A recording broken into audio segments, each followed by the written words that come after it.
زما غوندې خوله په دې ټول پاکستان کې د چا شته؟ که یو دلته مې سر ټیټ کو کروڑونه روپۍ به راکړي که نه یو دلته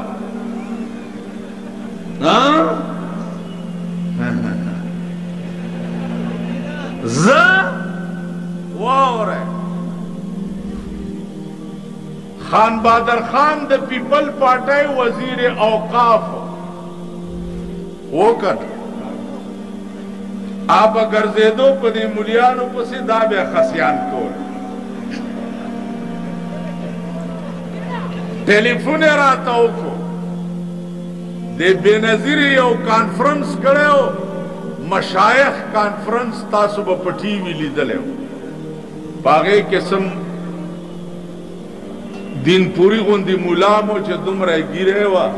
کور دی وران شه نو مالداسې ګیره خو په پټو کې واخم ډېر ولاړ دا ګیره ده که ډیله ده خدای هلاک پیران دي چغې دي او جوبې دي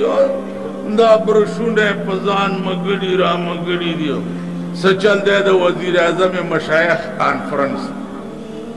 خان بهادر ما ته ټلیفون وکړو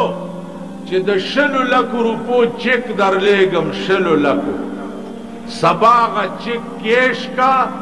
100 لکه روپۍ والا مال څه ده ویل یو ګنټې له د وزیر اعظم مشایخ کانفرنس ته راشه یو ګنټې له ما ورته په ټلیفون وی بجلیګر مولا 40 کاله په ښځو پسې بد ویلي دي آب وزي او ښځې لاندې به ناست دي او د هغې تقریر به اوري په 100 لکه روپۍ مال زه دا عقیده لرم خان بهادر خانه زه دا عقیده لرم